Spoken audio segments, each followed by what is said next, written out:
Teams के ऊपर नहीं लेते ना अपन। मेरे वो राहुल सर वाला रहेगा, ओबीएस में वो राहुल सर वाला सेलेक्ट करना।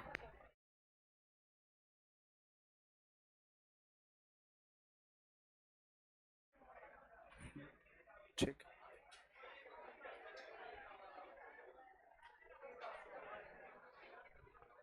कर दो। चलो बैठ जाओ, आ जाओ फटाफट फटाफट, एक बार रिवाइज करेंगे। उसके बाद उसके नहीं, पहले कंप्लीट कर डालते हैं चैप्टर, फिर पूरा एक बार रिवीजन कर डालेंगे, ठीक है। चलो आओ, जल्दी जल्दी सारे लोग आ जाएंगे, फटाफट फटाफट आ जाइए आ जाइए। हाँ चलो देखो, क्या देख रहे हैं अभी। आज हम लोगों को दो तीन टॉपिक्स देखना है। एक है कंस्ट्रक्शन ऑफ ऑडिट प्रोग्राम से रिलेटेड है, दूसरा है एडवांटेजेस, और तीसरा है डिसएडवांटेजेस ऑफ ऑडिट प्रोग्राम। ये तीन टॉपिक को पढ़ना है और उसके बाद ये चैप्टर हमारा पूरा पूरा फिनिश हो जाता है, ठीक है। चलो आ जाओ, कल आपने डीपीक्यू दिए थे उसको सॉल्व किए सारे लोगों ने, करके आए क्या? कोई है ऐसा जिसने नहीं किया? कोई भी ऐसा व्यक्ति नहीं है पक्का? चलो कोई बात नहीं, बाद में चेक करेंगे हर एक व्यक्ति को, ठीक है। आओ, आज 100% चेकिंग करेंगे अपन। हर बार ऑडिट सैम्पलिंग अच्छा नहीं होता ना। आओ, रिस्क असेसमेंट प्रोसीजर, है ना। आओ चलो, चलिए बहुत बढ़िया। अच्छा कल छुट्टी उट्टी नहीं है ना आपको? अच्छी बात है। आओ, 19th को है आपको, शायद 19th को आपको छुट्टी है ना। हाँ आओ, आ जाएंगे सभी लोग, ध्यान दीजिए। कंस्ट्रक्शन एंड, सुनो सुनो, कंस्ट्रक्टिंग एंड ऑडिट प्रोग्राम के रिगार्डिंग बातचीत करेंगे कि क्या हमको ऑडिट, सुनो ना, कि कैसे हम लोगों को ऑडिट प्रोग्राम को कंस्ट्रक्ट करना है और क्या क्या बातों का हम लोग ध्यान रखेंगे ऑडिट प्रोग्राम को कंस्ट्रक्ट करते वक्त, वो टॉपिक से रिलेटेड बातचीत करेंगे। मुझे आप एक बात बताइए, ऑडिट प्लानिंग कब से चालू हो जाती है? जब से पिछले साल का ऑडिट कंप्लीट हुआ है, और कब तक चलती है? जब तक इस साल का ऑडिट कंप्लीट नहीं हो जाता, बराबर। देखिए, audit planning ideally commences from the conclusion of the previous year audit and along with the related programme it should be reconsidered for modification. मुझे बताइए, क्या प्लानिंग, प्लानिंग एक कैसा है बेटा? प्लानिंग एक कंटिन्यूअस प्रोसेस है। तो क्योंकि प्लानिंग कंटिन्यूअस प्रोसेस है, तो क्या आपको मॉडिफिकेशन समय समय पर लगने वाले हैं क्या? हाँ, अगर मुझे ऐसा लगता है कि कुछ भी ऑर्गेनाइजेशन के अंदर चेंजेस है, ऑर्गेनाइजेशन के एनवायरमेंट में चेंजेस है, तो उसका असर क्या मैं प्लानिंग के ऊपर देने वाला हूं क्या? डेफिनेटली देने वाला हूं, ठीक है। फिर देखिए यहाँ पे क्या, such consideration is based on the auditor's review of internal control, preliminary evaluation and results of compliance and substantive procedure. अब आ जाओ, अब आपको एक चीज समझाने जा रहा हूं मैं कि सर ये कंप्लायंस और सब्सटैंटिव प्रोसीजर का क्या मतलब होता है, ठीक है। आ जाएंगे, देखो।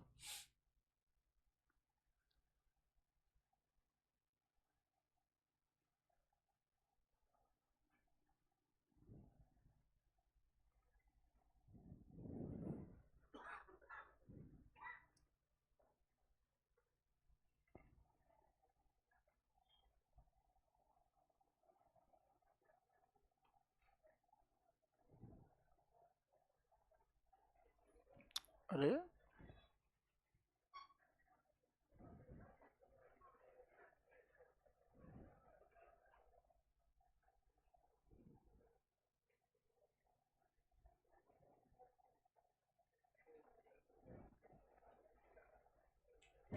चलो आओ, ध्यान दो, सुनो बात को, क्या कह रहा हूं मैं यहाँ पे आप लोगों के साथ बात कर रहा हूं कंप्लायंस प्रोसीजर के रिगार्डिंग। किसके रिगार्डिंग बोलो जल्दी से? Compliance procedure. देखो, कंप्लायंस प्रोसीजर का मतलब क्या होता है कि हर एक ऑर्गेनाइजेशन के अंदर सेट ऑफ रूल्स होते हैं। क्या होते हैं बोलो जल्दी से? Set of rules. अब ये जो सेट ऑफ रूल्स है, ये इंटरनल लॉ के अनुसार आ सकता है। किसके अनुसार? Internal law. जैसे कि आर्टिकल्स ऑफ एसोसिएशन आपके इंटरनल रेगुलेशंस को गवर्न करता है, पढ़ा है आप लोगों ने। और इसके अलावा अगर मैं बातचीत करूं तो कुछ ना कुछ एक्सटर्नल लॉ भी आने वाले हैं क्या? हाँ सर, जैसे कंपनीज एक्ट हो गया, जैसे जीएसटी एक लॉ हो गया, जैसे डायरेक्ट टैक्स एक लॉ हो गया। डायरेक्ट टैक्स में एक प्रोविजन है, वो ये कहता है कि अगर आप अगर ऑडिटेड पार्टी हो, तो आप किसी भी व्यक्ति को कैश का पेमेंट नहीं कर सकते 10,000 के ऊपर। क्या बोला मैंने? बोलो, 10,000 के ऊपर कैश का पेमेंट नहीं कर सकते। अब जब एक ऑडिटर ऑडिट करने के लिए जा रहा है, तो क्या आपको लगता नहीं उसने चेक करना चाहिए पेमेंट के अंदर कि किसी को पेमेंट 10,000 से ज्यादा का तो नहीं कर दिया? बराबर है ना। तो मुझे एक बात बताइए, मैं क्या ऐसा चेक कर रहा हूं, क्या क्या मैं ये चेक करने की कोशिश कर रहा हूं कंप्लायंस या एडहेरेंस टू द लॉ से रिलेटेड, कि एक लॉ कहता है 10,000 से ऊपर का पेमेंट नहीं होना चाहिए, मैं चेक करूंगा कि क्या मेरे एंटिटी ने उस लॉ को कंप्लाई किया या नहीं किया, बराबर।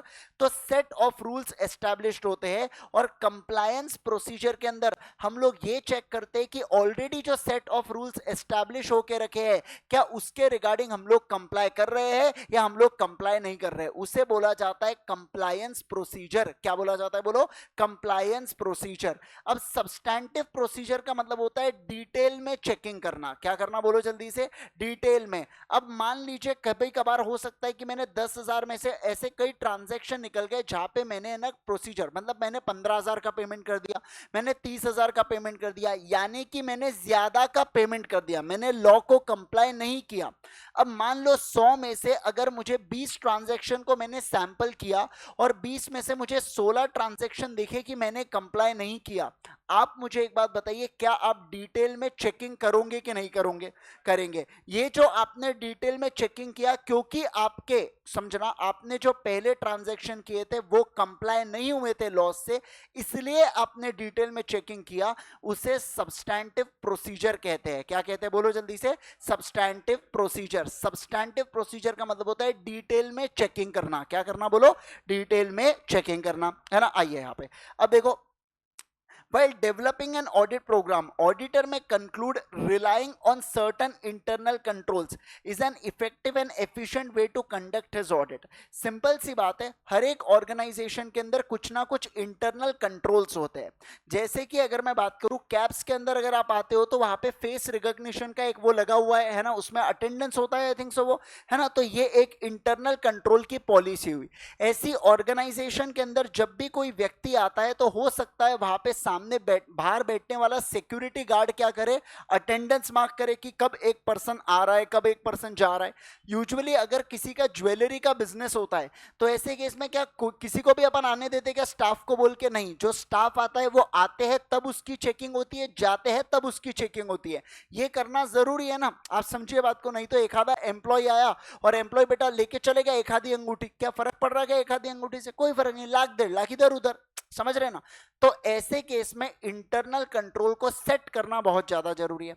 अब जब मैं ऑडिट प्रोग्राम बना रहा हूं तो मुझे यह देखना होता है कि इस ऑर्गेनाइजेशन के इंटरनल कंट्रोल अच्छे हैं या इस ऑर्गेनाइजेशन को इंटरनल कंट्रोल को कोई भी बना रहा है। समझिए आप बात को, मतलब कोई भी इसको ओवरराइड कर रहा है, ऐसा मैं कह रहा हूं। तो ऐसे इसमें अगर कोई भी ओवरराइड कर रहा है, मतलब क्या मुझे पॉलिसीज को चेक करना, मतलब पॉलिसीज को चेंज करके डिटेल वाली पॉलिसीज करना होगा क्या, हाँ। लेकिन सर अगर आपको इंटरनल कंट्रोल के ऊपर भरोसा हो रहा है, क्या बोला मैंने, ऑर्गेनाइजेशन के इंटरनल कंट्रोल के ऊपर मुझे भरोसा है, तो क्या मुझे ज्यादा डिटेल चेकिंग करना है या कम से भी काम चल जाएगा, कम से भी काम चल जाएगा।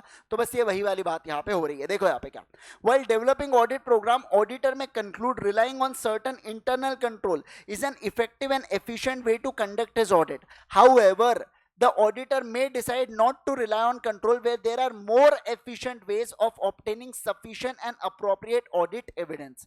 उसके बाद देखो, auditor should also consider the timing of procedure and coordination of any assistance expected from the client, the availability of assistant and the involvement of other auditors and expert. ये वाली चीज अपने याद करना, जब मैं रिसोर्सेज वाला पॉइंट बता रहा था तब रिसोर्सेज वाले पॉइंट में कितने रिसोर्सेज कब लगेंगे, कहाँ लगेंगे, ये सारे जो पॉइंट्स थे इसी चीज के रिगार्डिंग थे कि अपने को चेक करना है अवेलेबिलिटी, किसकी अवेलेबिलिटी, क्लाइंट की भी, अपने एंगेजमेंट टीम की भी, ये सारों की अवेलेबिलिटी चेक करके फिर इनसे ऑडिट करवाना है, ऐसा सेकंड पॉइंट में बोला जा रहा है। तो कंस्ट्रक्शन ऑफ ऑडिट प्रोग्राम क्या कहता है, सबसे पहली बात ये कब से कमेंस हो जाता है बेटा, पिछले साल के ऑडिट प्लानिंग कब से चालू हो जाती है, जब से पिछले साल का ऑडिट कंप्लीट हुआ से लेके इस साल का ऑडिट कंप्लीट होने तक। क्या उसके अंदर मैं मॉडिफिकेशन कर सकता हूं क्या, बिल्कुल, because planning is a continuous process. Second फिर मैंने क्या बोला, फिर अब ये ऑडिटर के ऊपर है कि इंटरनल कंट्रोल के ऊपर भरोसा करे या ना करे। अगर इंटरनल कंट्रोल इफेक्टिव और एफिशिएंट है तो भरोसा कर लो, नहीं है इफेक्टिव एफिशिएंट भरोसा मत करो, दूसरे ऑडिट प्रोसीजर से ऑडिट एविडेंस ऑब्टेन करो। ऑडिट एविडेंस तो आपको ऑब्टेन करना ही पड़ेगा, ठीक है, क्योंकि ऑडिट एविडेंस के ऊपर क्या बेस्ड होता है आपका कंक्लूजन, और कंक्लूजन से क्या मिलता है, ओपिनियन, और अल्टीमेटली हमारा ऑब्जेक्टिव क्या है, ओपिनियन देना ऑब्जेक्टिव है, तो sufficient and appropriate audit evidence तो गैदर करना ही है आपको। और ऑडिट प्रोग्राम बनाया ही इसलिए जाता है ताकि मैं क्या करूं, ऑडिटिंग टूल्स का प्रयोग करके, किसके ऊपर, बुक्स ऑफ अकाउंट्स के ऊपर ऑडिटिंग टूल्स का प्रयोग करके क्या ऑब्टेन करूं, sufficient and appropriate audit evidence. क्या ऑब्टेन करूं, बोलो, sufficient and appropriate audit evidence. हमारा ऑडिट एविडेंस कैसा होना चाहिए, सफिशिएंट एंड अप्रोप्रिएट, मतलब क्वालिटी वाइज भी और क्वांटिटी वाइज भी। समझ गए आप बात को, दोनों चीजें यहां पे होनी चाहिए। अब देखो तीसरा, further auditor normally has a flexibility in decision when to perform audit procedure। usually auditor के पास flexibility होती है कि कब audit procedure perform करना है। audit procedure में अलग अलग टेक्निक्स दी होती है, जैसे ऑब्जर्वेशन हो गया, जैसे इंस्पेक्शन हो गया, जैसे डॉक्यूमेंट का वाउचिंग हो गया, ऐसे अलग अलग टेक्निक्स होती है जिसकी मदद से ऑडिट एविडेंस मिलता है। लेकिन जरूरी नहीं है हर बार ऑडिटर के पास फ्लेक्सिबिलिटी हो। जैसे यूजुअली मैं कहूंगा कि जब क्लासेस का शेड्यूल बन रहा है तो हर एक फैकल्टी के पास है ना बेटा एक फ्लेक्सिबिलिटी होती है। मैं कहता हूं मुझे 6 बजे का सुबह टाइमिंग दे दो, दे दिया जाएगा, कोई प्रॉब्लम नहीं है, लेकिन मैं आऊंगा क्या, उस पर डिपेंड करता है। समझ रहे आप, आधी क्लासेस में बढ़िया घर पे सोया हो, आधी क्लासेस आप यहाँ पे हो, आप भी हो सकता है क्लास में आके सो, है ना, दोनों भी हो, वो तो सर हम अभी भी करेंगे, ऐसी कोई बात नहीं है, लेकिन फिर भी है ना, ये हो सकता है। अब दूसरा, मैंने मान लो क्लास का टाइमिंग अब ले लिया 2:10 का, मैं ये थोड़ी बोल सकता नहीं नहीं मेरे को तो मैं 2:30 तक तो आ ही नहीं सकता करके, ऐसा हो नहीं सकता। तो कहीं पे ऑडिटर के पास होती है फ्लेक्सिबिलिटी और कहीं पे नहीं होती है फ्लेक्सिबिलिटी। जैसे मान लीजिए मुझे क्लोजिंग स्टॉक अगर देखना है तो क्लोजिंग स्टॉक आप कब देखोगे, 31 मार्च के आजू बाजू में, हो सकता है कुछ दिन पहले देख लो, कुछ दिन बाद में देख लो, उतना चलता है। लेकिन आप बोलोगे 31 मार्च का क्लोजिंग स्टॉक 31 दिसंबर को ही देख के निपटा लेता हूं, 3 महीने का एडिशन सब्सट्रैक्शन कर डालेंगे, ऐसा होता है क्या, ऐसा नहीं चलने वाला है। समझ रहे, मान लीजिए अगर मैं 20 मार्च को यहाँ पे क्लोजिंग स्टॉक को काउंट करूंगा तो फिर मैं क्या करता हूं, आगे के 10 दिन के परचेसेस को ऐड करूंगा उसके अंदर, और जो सेल हो गया उसको सब्सट्रैक्ट कर दूंगा, तो जो क्लोजिंग स्टॉक आया वो क्या बचा, वो एक्चुअल क्लोजिंग स्टॉक बचा। मैं क्या कह रहा हूं, आप समझ रहे क्या बात को, नहीं समझ रहे आप, आओ देखो सुनो, ये है 31 मार्च, बराबर है क्या, बोलो हाँ सर 31 मार्च। अब ये 31 मार्च है और ये है 20 मार्च। 20 मार्च को मान लीजिए मेरे को पता है कि 31 मार्च को मैं नहीं आ सकता, 31 मार्च को पॉसिबल नहीं है मेरा क्लोजिंग स्टॉक को देखना, तो मैं क्या करूंगा, यहाँ पे काउंट करूंगा, बराबर। अब मान लो यहाँ पे मुझे दिखा 20,000 का स्टॉक है, तो मैं इतने समय के परचेसेस को ऐड करूं कि माइनस करूं, मैं करूंगा, मान लीजिए 10,000 का परचेस किया तो 10,000 को ऐड किया, और कितने के गुड्स बिके, मैं सेल वैल्यू लू या कॉस्ट ऑफ गुड्स सोल्ड लू, सीओजीएस, ऑब्वियस सी बात है, मान लो 7,000 के गुड्स मैंने बेच दिया, तो मैं कहूंगा क्लोजिंग स्टॉक कितना हुआ, 23,000 का हुआ। क्या मैं इस पॉइंट के ऊपर आ जाऊंगा क्या, बोलिए। मान लीजिए मैं 10 अप्रैल को यहाँ पे क्लोजिंग स्टॉक गिन रहा हूं, मुझे यहाँ पे दिख रहा है 32,000 का, ठीक है। अब इसके बीच में परचेसेस हुआ है, परचेसेस को ऐड करूं कि माइनस करूं, ऑब्वियस सी बात है यहाँ सर, लेकिन यहाँ तो ऐड किए थे, यहाँ क्यों माइनस किए, क्यों माइनस किए यहाँ पे, अरे क्योंकि पीछे जाना है ना अपने को, तो परचेसेस को ऐड करके यहाँ पे पहुंचे होंगे तो माइनस करेंगे, पता है ना आपको ये चीज, है ना, कॉमन सेंस। आइए मतलब और प्लस क्या करेंगे, बोलो ना, सेल, कॉस्ट ऑफ सेल्स करेंगे, इससे अपने को क्या मिल जाता है, इससे अपने को बोलिए ना जल्दी से, स्टॉक मिल जाता है मार्च का।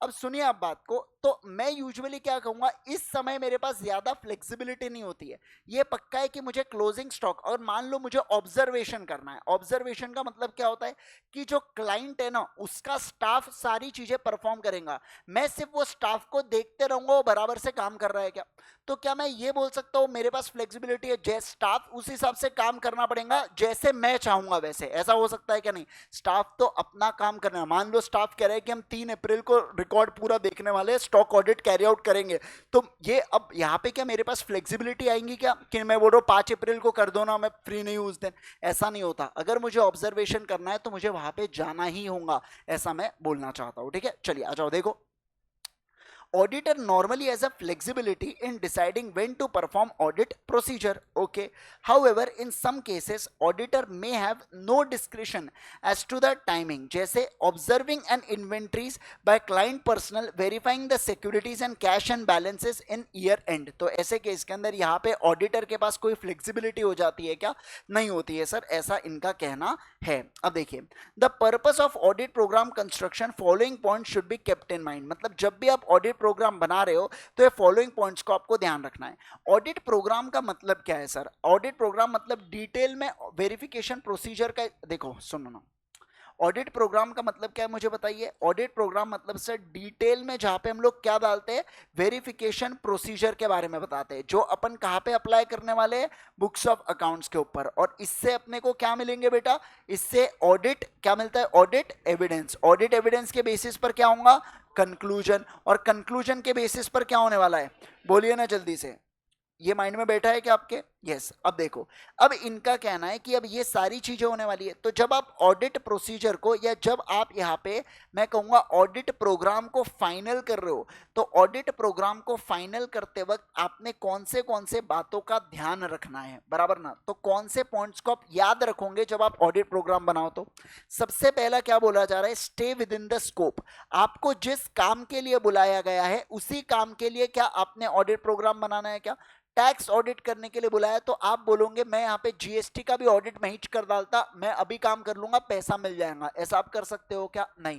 आपको जिस काम के लिए बुलाया है उसी काम को. रिसेप्शन का गार्डन है पर आप संगीत संध्या में जाते क्या बेटा? नहीं जाते. बस वैसा ही ऑडिट प्रोग्राम बुलाया जिस काम के लिए उसी काम का ऑडिट प्रोग्राम बनाइए, इधर उधर मत कीजिएगा, बराबर. पहला. दूसरा देखो, प्रिपेयर करो क्या? प्रिपेयर करो रिटन ऑडिट प्रोग्राम, जो क्या करने वाला है? Setting for the procedures that are needed to be implement. Return audit programme से क्या आपको मिलता है? रिटर्न ऑडिट प्रोग्राम से आप पर्सनल को आइडेंटिफाई कर सकते हो कि कौन से पर्सन को कौन सा काम करना है. मतलब बेसिकली एक सेंस ऑफ बिलोंगिंग यहाँ पे क्रिएट हो सकता है क्या? डेफिनेटली यहाँ पे क्रिएट हो सकता है. तो सबसे पहला क्या बोला? स्कोप में रही है. दूसरा क्या बोला यहाँ पे? रिटर्न ऑडिट प्रोग्राम बनाई है. सिर्फ बातों में, मेंटल प्लान जरूर है लेकिन उसको नोट डाउन करके रखिए. सिर्फ सोचते रह जाओगे तो कुछ नहीं होने वाला. देखो, सिर्फ रीडिंग करोगे तो कुछ नहीं होगा, राइटिंग प्रैक्टिस करेंगे तो चांसेस है पास होने के. मतलब समझ है ना? तो मैं आपको टिप भी दे रहा था, ये ऑडिट की टिप थी. तो ऐसे केस में लिखते रहिए, जितना ज्यादा हो सके उतना ज्यादा आपका रिटेंशन रहने वाला है, बराबर. आइए, पहला हुआ, दूसरा हुआ, तीसरा देखो क्या? डिटरमाइन करो क्या? डिटरमाइन करो एविडेंस जो रीजनेबली अवेलेबल है. फिर आइडेंटिफाई करो best evidence for delivering necessary satisfaction. देखो, आप कोई भी एविडेंस को अपना बनाते हो क्या? नहीं. आपको कैसे एविडेंस चाहिए? Sufficient and appropriate. मतलब क्वांटिटी भी प्रॉपर होनी चाहिए और क्वालिटी भी प्रॉपर होनी चाहिए, ऐसा इनका कहना है. तीसरा, apply only those steps या procedures which are useful in accomplishing verification purpose in the specific situation. मतलब आप वही ऑडिट प्रोसीजर लगाइए ना. जबरदस्ती ऑडिट प्रोसीजर लगाना है बोल के कुछ भी लगा रहे. जैसे देखो, मान लीजिए मुझे यहाँ पे काम मिलता है कि आपने है ना सर जाके फिक्स्ड असेट्स को चेक करना है कि एंटिटी के पास वाकई फिक्स्ड असेट्स है या नहीं है करके. अब आप सोच के देखिए, जब मैं फिक्स्ड एसेट्स को चेक करने जाऊंगा तो मैं दो प्रकार से चेक कर सकता हूं. एक तो मैं एक्चुअली चले जाऊं और फिजिकली जाके चेक करूं कि हाँ कंप्यूटर, मतलब कंप्यूटर है, एसी है करके. समझ रहे आप बात को? ये एक तरीका हो सकता है. और दूसरा तरीका क्या होगा कि मैं जो भी ये परचेस हुए एसेट्स, इसके डॉक्यूमेंट्स बुला लूं. बोलिए ना बेटा, बाद में हो ऐसा बाद में करना, पहले उठाओ ना. गिरने तक आप हो कर रहे, वो गिर रहा है, वो गिर गया, हाँ वो ऐसा कर रही है. अरे यार चलो ध्यान दो. चलिए आइए सुनो, तो मेरा क्या कहना है बताइए. तो अगर असेट परचेस हो रहे हैं तो मैं दो तरीके से चेक कर सकता हूं. सबसे पहला क्या, एक तो फिजिकली जाके वेरीफाई कर लिया कि हाँ एसी है, ठंडी हवा आ रही है. फिर दूसरा मैं क्या बोलूंगा, लैपटॉप भी है, कंप्यूटर भी है, यहाँ पे कैमरा भी है, टीवी भी है, बड़ी चल नहीं रहा हो लेकिन ऐसे है तो सही ना. मेरा ये कहना, आज चल रहा है क्या? आओ. तो ऐसे केस के अंदर सुनो ना, तो मेरा क्या कहना है कि मैं फिजिकली वेरीफाई करके पता लगा लूं ये एक तरीका। या दूसरा मैं बोलूं कि जब भी ये असेट परचेस हुए होंगे ना, तो आपने परचेस बिल लिया होगा, तो मेरे सामने वो परचेस बिल की कॉपी लेके आ जाओ, तो उससे मैं पता लगा लूंगा कि वाकई एंटिटी ने परचेस किया है या किसी और ने। कभी कभार क्या होता है मैं आपको बताता हूं, कभी कभार ऐसा होता है कि परचेस किया जाता है डायरेक्टर के नाम से, मजे कौन ले रहा है, एंटिटी। या कभी कभार उल्टा भी होता है, परचेस किया जाता है किसके नाम से, एंटिटी के नाम से, और मजे कौन ले रहा है, डायरेक्टर। याद है अश्नीर ग्रोवर के केस में क्या हुआ था, बस ये वही वाली बात है। ठीक है, चलो पता है ना आपको, बताया था मैंने आपको, नहीं बताया था? अरे अश्नीर ग्रोवर को क्यों निकाला था भारत पे से, इसलिए निकाला था क्योंकि उनकी जो वाइफ थी वो भी डायरेक्टर थी उसके अंदर। अब उनके जितने भी खर्चे थे बेटा, समझ रहा, जितने भी मेंटेनेंस के खर्चे थे, जैसे कि अगर वो कहीं जा रहे, सलून जा रहे, तो सलून का खर्चा भी भारत पे में डेबिट हो रहा है, बाहर अगर कोई कॉस्मेटिक का खर्चा हो रहा है वो भी भारत पे में डेबिट हो रहा है, तो वो पर्सनल खर्चों को लेके बवाल हो गया था, तो इसलिए फिर उनको निकाला गया था, ऐसा था वो चीज। चलिए आइए देखो अब क्या, apply only those procedure जो useful in accomplishing the verification procedure in specific situation। तो अगर मुझे यहाँ पे फिक्स असेट्स को चेक करना है, तो सबसे पहला एक तो मैं डॉक्यूमेंट्स को चेक करूंगा या फिजिकल वेरिफिकेशन करूंगा। अब मैं यहाँ पे क्या ऑब्जर्वेशन वाली चीज को ला सकता हूँ या इंक्वायरी को, सिर्फ मुझे वेरिफिकेशन प्रोसीजर करना है, मतलब कुछ भी करो ऐसा मैं कर सकता हूँ क्या, नहीं, जो जरूरी है वो वेरिफिकेशन प्रोसीजर लगाए, ऐसा ये लोग कहना चाहते हैं। फिर इंक्लूड करो audit objective of each area and sufficient details which serve as a set of instruction for assistant involve in audit and help in controlling proper execution of work. मतलब बोला जा रहा है कि अपने जो लोग काम कर रहे हैं, यानी कि एंगेजमेंट टीम वाले जो काम करेंगे ना, वो ऑडिट प्रोग्राम के अंदर उनके लिए ना पूरी डिटेल्स दे के रखो। क्या दे के रखो, बोलो जल्दी से, उनके लिए पूरी डिटेल्स दे के रखो, यानी कि छोटी से छोटी डिटेल्स जो उनको मदद करती है, कौन सी चीज में मदद करती है, बोलो एग्जीक्यूशन ऑफ वर्क में, मतलब एक्चुअली में ऑडिट करने में जो मदद करती है, वो सारी इंफॉर्मेशन के बारे में डिटेल्स भी, डिटेल्स मतलब यहां पे होता है set of rules, set of rules भी उसके अंदर होने चाहिए। फिर ऑल पॉसिबिलिटी ऑफ एरर को देखो और कोऑर्डिनेट कराओ सारे प्रोसीजर्स को, ऐसा इनका कहना है। आइए मैं आपको बताता हूं क्या क्या अपन लोग देख रहे हैं। Sir construction of audit programme से रिलेटेड बात कर रहे हैं।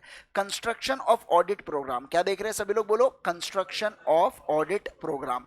कंस्ट्रक्शन ऑफ ऑडिट प्रोग्राम में ये सबसे पहला पॉइंट क्या कहता है कि ऑडिट प्रोग्राम कब से चालू होता है बेटा, प्रीवियस ईयर के ऑडिट कंप्लीशन से लेके करंट ईयर के ऑडिट कंप्लीशन तक आपका यहाँ पे ऑडिट प्रोग्राम बनता है या ऑडिट प्लानिंग होती है, ऐसा इनका कहना है।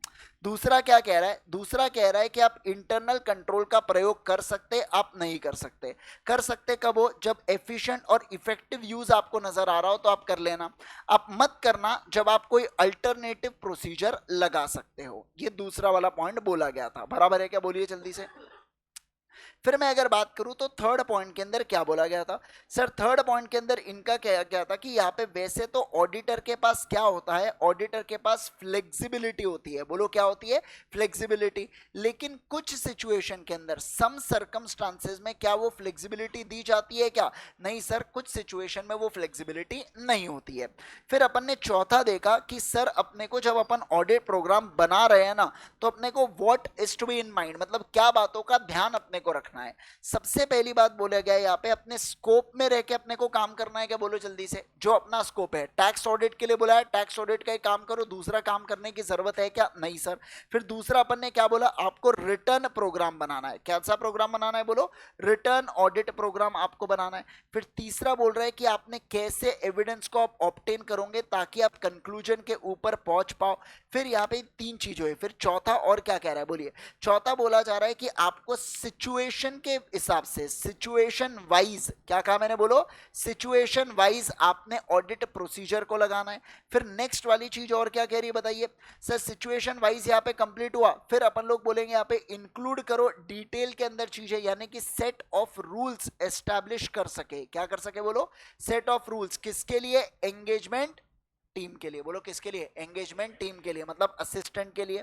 फिर उसके अलावा और क्या क्या बोला है, स्कोप में इंक्लूड करो पॉसिबिलिटी ऑफ एरर और कोऑर्डिनेशन, एरर के चांसेस, और इन सब के बीच में आपको क्या कराना है, कोऑर्डिनेशन, इन सब के बीच में क्या कराना है, बोलो कोऑर्डिनेशन। तो देखो ऑडिट प्रोसीजर को जब आप फॉर्म कर रहे हो तो आपने कौन से बातों का ध्यान रखना है। सबसे पहला क्या बोला जाए, जो जिस काम के लिए बुलाया गया है उस काम का ही आपने ऑडिट प्रोग्राम बनाएंगे। दूसरा क्या बोला जा रहा है, रिटर्न ऑडिट प्रोग्राम आपको बनाना है। तीसरा बोला जा रहा है आपको एविडेंस दे, मतलब वेरिफिकेशन प्रोसीजर लगाने के बाद एविडेंस देगा और एविडेंस की मदद से आप कंक्लूजन पर पहुंचोगे, ऐसा आपका ऑडिट प्रोग्राम होना चाहिए। चौथा, सिचुएशन वाइज आप ऑडिट प्रोसीजर को डिटरमाइन करना। पांचवा, सेट ऑफ रूल्स को एस्टैब्लिश करना अपने एंगेजमेंट टीम के लिए। सिक्स बोला जा रहा है एरर के यहाँ पे जो चांसेस है वो एरर के चांसेस को कंसिडर करना। और आखिरी में क्या सब लोगों के बीच में आपको कोऑर्डिनेशन बनाते हुए चलना है क्या, हाँ सर सब लोगों के बीच में कोऑर्डिनेशन बनाते हुए चलना। और इसके मदद से मतलब ये सिर्फ पेपर पे बन रहा है ऑडिट प्रोग्राम, और इसके बाद फिर इसको अपन लोग क्या करते हैं, इंप्लीमेंट करते हैं लोगों के बीच में। ठीक है, फटाफट रीड करो, जल्दी से रीड करो पूरे सारे पॉइंट्स, और उसके बाद हम लोग चलेंगे नेक्स्ट इसमें।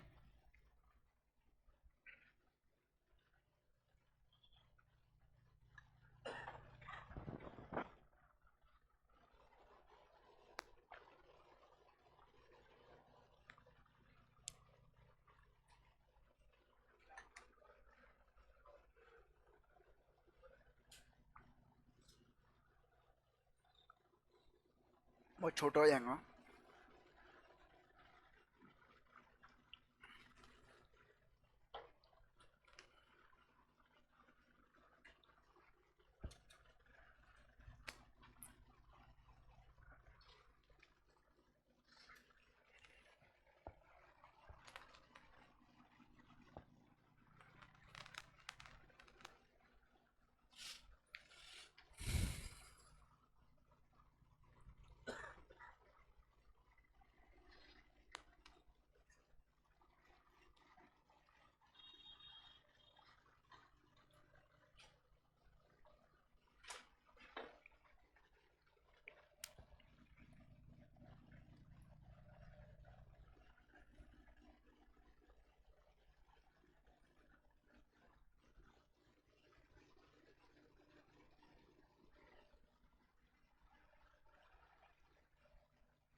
हो गया आपका, चलो आ जाओ।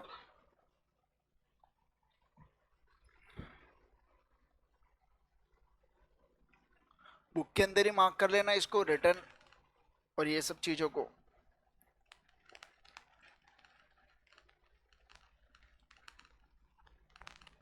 आओ चलो ध्यान देंगे। Audit programme design to provide audit evidence, क्या लिखा है बोलो। ऑडिट प्रोग्राम क्यों बनाया जाता है, ताकि आपको क्या मिले, ऑडिट एविडेंस मिले। ठीक है, देखो मैं आपको बता देता हूं, पहले समझा देता हूं फिर उसके बाद। ऑडिट प्रोग्राम के अंदर होता क्या है, ऑडिट प्रोसीजर होती है बेटा, क्या होती है बोलो जल्दी से, ऑडिट प्रोसीजर होती है। ठीक है, ऑडिट प्रोसीजर का मतलब क्या होता है सर, टूल्स या टेक्निक्स, क्या होता है बोलो जल्दी से, टूल्स या टेक्निक्स को अपन कहते हैं ऑडिट प्रोसीजर। तो ऑडिट प्रोसीजर का सिंपल सा अर्थ ये है कि अपन लोग लगाते हैं टूल्स या टेक्निक्स किसके ऊपर, बुक्स ऑफ अकाउंट्स के ऊपर। बोलो किसके ऊपर, बुक्स ऑफ अकाउंट्स के ऊपर टूल्स लगाते हैं, जो अपने को अल्टीमेटली क्या देता है, एविडेंस देता है। क्या देता है बोलो, एविडेंस। लेकिन हमको सिर्फ एविडेंस से लेना देना है क्या, नहीं। अपने को कैसा एविडेंस होना चाहिए, सफिशिएंट एंड अप्रोप्रिएट एविडेंस होना चाहिए। ये sufficient and appropriate audit evidence अपने को मदद करता है किसके लिए, कंक्लूजन बनाने में। बोलो किसके लिए, कंक्लूजन बनाने में। और इस कंक्लूजन से अपन लोग ओपिनियन बनाते हैं क्या, हाँ। तो इसलिए इनका कहना है कि ऑडिट प्रोसीजर का मतलब होता है सर, ऐसे टूल्स या टेक्निक्स का प्रयोग करना जो अपने को क्या देते हैं, ऑडिट एविडेंस देते हैं। समझ गए आप, लॉजिक समझ रहे हो? आइए अब देखो क्या बोला गया। Audit evidence may be defined as information used by the auditor in arriving at conclusion on which the auditor opinion is based. सही है क्या? ऑडिट एविडेंस मतलब ऐसी चीज है जिसके ऊपर कंक्लूजन होता है, और कंक्लूजन के ऊपर ही क्या बेस्ड होता है बेटा, ओपिनियन आपके बेस्ड होते हैं। ये वही वाली लाइन लिखी है। Audit evidence includes both information content in accounting records and financial statement and other information. इसको ही अपन ने क्या बोला है प्यार से, बुक्स ऑफ अकाउंट्स। क्या बोला है, बोलो ना जल्दी से, बुक्स ऑफ अकाउंट्स। ठीक है, तीसरी वाली चीज के ऊपर आओ अब देखो क्या, evidence.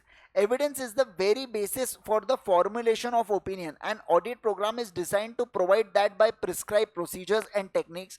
What is the best evidence for testing the accuracy of any assertion is a matter of expert knowledge and experience. मतलब इनका कहना है कि ऑडिटर का प्रोफेशनल क्या है बेटा, प्रोफेशनल जजमेंट है कि कौन सी प्रोसीजर लगा के कैसा एविडेंस मिल सकता है। ये प्योरली किसके ऊपर डिपेंड करता है, ऑडिटर के ऊपर डिपेंड करता है। किसके ऊपर, बोलो जल्दी से, ऑडिटर के ऊपर प्योरली ये डिपेंड करता है। ठीक है, उसके बाद देखिए क्या second चीज, this is a primary task before the auditor when he draws up the audit program.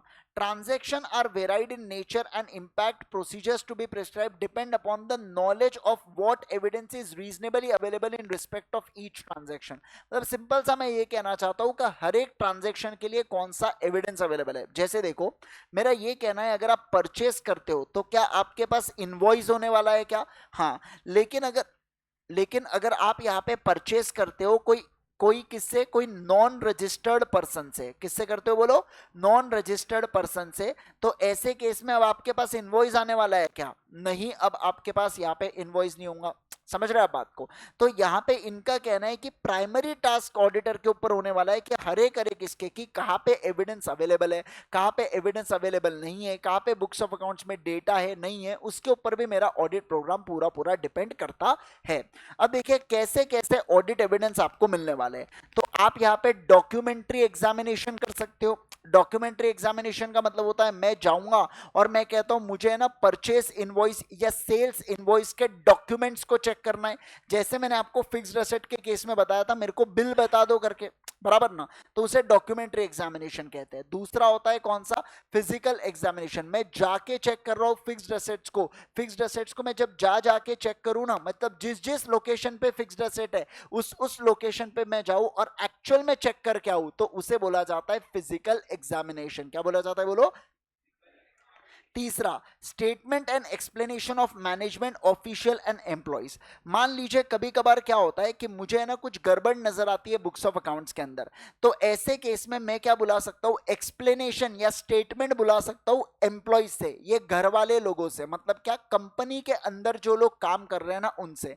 क्या मैं बाहर वाले लोगों से भी बुला सकता हूं क्या? एक्सटर्नल कंफर्मेशन मैंने आपको बताया था, याद आ रहा है आपको? एक्सटर्नल मैं पूछ सकता हूं मेरे बुक्स ऑफ अकाउंट्स में 3 लाख रुपए दिख रहे हैं, क्या आपके भी बुक्स ऑफ अकाउंट्स में 3 लाख रुपए है या नहीं है? तो उसे बोला जाता है एक्सटर्नल कंफर्मेशन। क्या बोला जाता है बोलो? External confirmation. तो यहां पे थर्ड पार्टी से भी बुला सकता हूं। अरिथमेटिकल एक्यूरेसी भी हो सकती है। याद है 2 लाख का अगर मैं सेल कर रहा हूं और 18% का जीएसटी, मतलब आउटवर्ड सप्लाई में कितना होना चाहिए, 36,000। वही अगर 36,000 आउटवर्ड सप्लाई में है तो ऑब्वियस सी बात है 2 लाख टैक्सेबल आना ही चाहिए, ऐसा मैं सोचता हूं। इसे अरिथमेटिकल एक्यूरेसी कहा जाता है। State of internal control and internal check. Internal control पता है आपको क्या होता है? तो इंटरनल कंट्रोल कैसा स्टेटेड है, अगर लगाया है, सिर्फ लगाना काफी है या उसका ऑपरेटिंग इफेक्टिवली भी जरूरी है? सर उसका इफेक्टिवली काम करना भी जरूरी है, तो उसे बोला जाता है स्टेट। क्या बोला जाता है बोलो जल्दी से? स्टेट यहां पे बोला जाता है। मान लीजिए यहाँ पे पूरा सिस्टम लगा के रखा है ना, जैसे फॉर एग्जांपल ये जो यहाँ पे ना अपना लगा के रखे सारी चीजें, कैमरा लगा के रखे, फिर है ना ये पूरी चीजें, लेकिन मान लीजिए कैमरा ऑपरेट नहीं कर रहा है, तो क्या फायदा फिर कैमरा लगाने का, ये बताइए मेरे को, है ना? मान लो आईपैड है, बस लिखना नहीं हो रहा, बाकी स्क्रीन पूरी दिखती, कुछ काम का है क्या वो? नहीं। तो इसे बोला जाता है स्टेट ऑफ इंटरनल कंट्रोल, कि आपका इंटरनल कंट्रोल का स्टेट क्या है। ठीक है, फिर देखिए inter relationship between various accounting data. जैसे कि अगर मेरे पास 1000 एम्प्लॉइज है तो एम्प्लॉइज के ऊपर क्या उनकी सैलरी डिपेंड होती है क्या? मान लो 400 रुपए का वेज है, तो एक दिन का कितना खर्चा होने वाला है? 40,000 रुपए, है ना? ये एक दिन का खर्चा, ऐसा इंटू में करूंगा 30 और इंटू करूंगा मैं 12, तो क्या ये साल भर का मेरा वेजेस का खर्चा आने वाला है क्या? हाँ, आने वाला है। ठीक है, फिर देखो सब्सिडरी एंड मेमोरेंडम रिकॉर्ड्स हो गया, मिनट्स ऑफ मीटिंग हो गया, या सब्सिक्वेंट एक्शन बाय क्लाइंट या अदर्स। तो ये सारी चीजें आपको कहीं ना कहीं क्या देके जा रहे हैं बेटा? ये आपको एविडेंस यहाँ पे देके जाते हैं। जैसे एविडेंस के एग्जाम्पल आप पढ़ लीजिए एक बार फटाफट, कौन से एविडेंस के एग्जाम्पल है, जल्दी से पढ़ लो।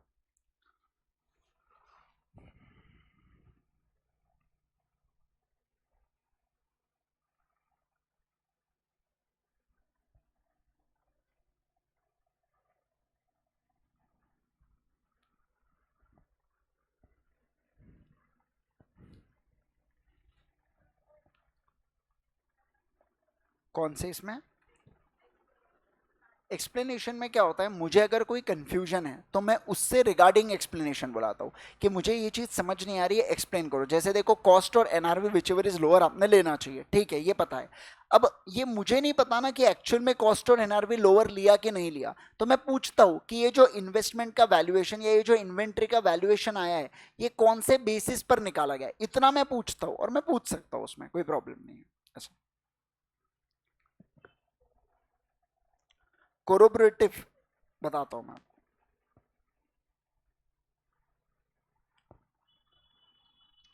कोरोबरेटिव का मतलब होता है पुख्ता सबूत। जैसे मान लीजिए अगर इनवॉइस है कंपनी के नाम का असेट का, तो आपने असेट को देखा और इनवॉइस को देखा, तो अब आपको पक्का पता है कि ये कंपनी असेट के नाम की और सारी चीजें, इसे पुख्ता सबूत बोला जाता है। ठीक है, मान लो जैसे फॉर एग्जांपल एक एंटिटी है और एंटिटी ने ना इन्वर्टर को खरीदा है या एंटिटी ने जनरेटर को खरीदा है, तो मैं जब जनरेटर को देखता हूं तो मैं कहता हूं ये कोरोबरेटिव ऑडिट एविडेंस हुआ।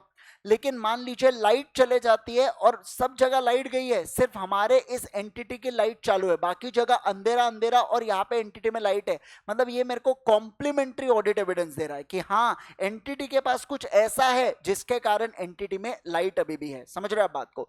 तो उसे बोला जाता है कौन सा? उसे बोला जाता है कॉम्प्लीमेंट्री ऑडिट एविडेंस। और दूसरा होता है कोरोबरेटिव, मतलब पुख्ता सबूत। ऐसा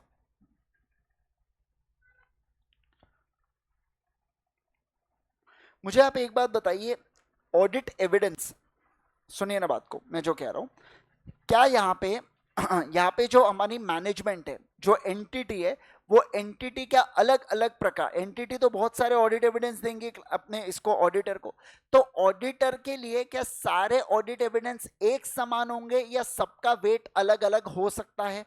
अलग अलग हो सकता है। जैसे फॉर एग्जांपल मेरे पास अगर कोई डॉक्यूमेंट्री एविडेंस आया है और दूसरी ओर से मैं एम्प्लॉय से पूछताछ करके मैं ओरल इन्वेस्टिगेशन कर रहा हूं, मुझे आप एक बात बताइए, मुझे ज्यादा भरोसा किसके ऊपर होगा? डॉक्यूमेंट्री एविडेंस पे, क्योंकि वो सबूत मुझे देके जा रहा है। मैं आपसे पूछता हूं, ऑडिट एविडेंस जनरेट हो रहा है, एक हो रहा है internal to the organisation, management से मेरे पास सबूत आ रहे हैं, और एक हो रहा है थर्ड पार्टी से मेरे पास डायरेक्टली सबूत आ रहे हैं। मैं किसके ऊपर ज्यादा भरोसा करूंगा?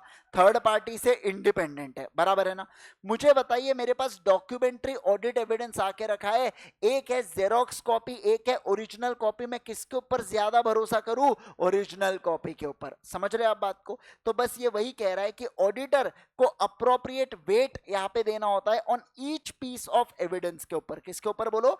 ईच पीस ऑफ एविडेंस के ऊपर उसे अप्रोप्रिएट वेट देना होता है और प्रायोरिटी करना होता है। It is true that all cases one procedure may not bring the highest satisfaction and it may be dangerous for the auditor to ignore any evidence that is available. The word available, we do not mean evidence available with the client, it is only available evidence, मतलब जो मिल सकता है, जो auditor को पता चल सकता है। Auditor should know what normally should be available in the context of transaction having regard to circumstances and usage। जैसे कि अगर मैं बात करूं आपके साथ, मान लीजिए अगर ऑडिटर को चाहिए इन्वेंट्री से रिलेटेड ऑडिट एविडेंस, तो उसके पास क्या क्या हो सकता है? सबसे पहली बात, परचेस इनवॉइस उसके एविडेंस में आ सकते हैं क्या? बोलो, आ सकते हैं। दूसरी बात, क्या सेल इनवॉइस आ सकते हैं क्या? आ सकते हैं क्या? आ सकते हैं। अरे है तो इन्वेंट्री से रिलेटेड ना। तीसरा, गुड्स रिसीव नोट के जो अपने गेट कीपर बनाता है, क्या वो आ सकते हैं क्या? आ सकते हैं। चौथा, गुड्स इशूड नोट जो बनता है, क्या वो भी आ सकता है क्या? आ सकता है। मान लो मैंने कोई असेट को परचेस किया, तो असेट को परचेस होने वाला भी आ सकता है क्या? अरे बोलो ना। नहीं आ सकता। समझ रहे कि हाँ में हाँ मत मिलाना, नहीं आ सकता, बराबर ना। मान लो डेटर को मैंने क्रेडिट सेल दिया, तो क्या वो भी आने वाला है क्या? हाँ, नहीं आने वाला है, क्योंकि मैं सिर्फ सेल इनवॉइस से मुझे लेना देना है, मुझे कोई फर्क नहीं पड़ता आप गुड्स को यहाँ पे क्रेडिट में बेचो, कैश में बेचो, उससे स्टॉक पे क्या फर्क पड़ रहा है? सेल से फर्क पड़ रहा है स्टॉक पे। तो अब आप कैश में बेचो, चेक से बेचो, नेगोशिएबल इंस्ट्रूमेंट से बेचो या फ्री में बेचो, कोई फर्क नहीं पड़ रहा उसमें, बराबर ना। तो ये सारी चीजें, मतलब क्या बोल रहा है यहाँ पे, इनका कहना है कि यहाँ पे देखो, ऑडिटर के पास, ऑडिटर को यूजुअली पता होना चाहिए कि ये पर्टिकुलर चीज के लिए, जैसे इन्वेंट्री हुआ, जैसे डेटर हुआ, जैसे सेल हुआ, तो इनके लिए कौन से एविडेंसेस अवेलेबल हो सकते हैं, ये ऑडिटर को पता होना चाहिए, ऐसा यहां पे बोला जा रहा है। क्या आप बात को समझे क्या? बोलो जल्दी से, फटाफट गो थ्रू करो इसको, जल्दी से गो थ्रू करो इसको।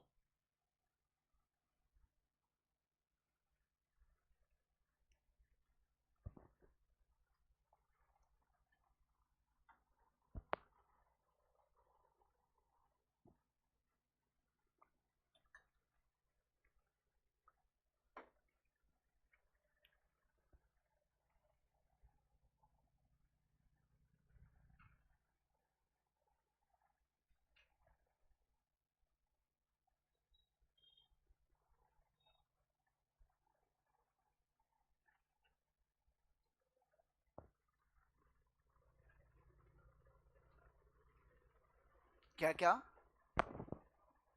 हाँ हाँ हाँ, लाइबिलिटीज को सेट ऑफ करने के लिए ना। हाँ बराबर, तो वो तो गुड्स इशूड नोट के अंदर तो आ ही जाएगा ना कुछ ना कुछ। जनरली देखो, जो आया और जो गया, वो ये चार डॉक्यूमेंट से ही हो सकता है। एक तो सेल से होगा, या परचेज से होगा, या जीआरएन से होगा, या गुड्स इशूड नोट से होगा। अब गुड्स इशू नोट में सब आ गया, मैं सेल किया तो भी आने वाला है, और मैं अगर किसी को लाइबिलिटी सेट ऑफ करने के लिए करूं, या किसी को फ्री में बांटू, एडवर्टाइजमेंट के लिए करूं, कुछ भी करूं, वो गुड्स इशूड नोट में आने वाले हैं। तो बस किस्सा खत्म, उसको चेक कर लिया तो आपकी सारी चीजें हो जाती है, ऐसा बोल रहे हैं वो।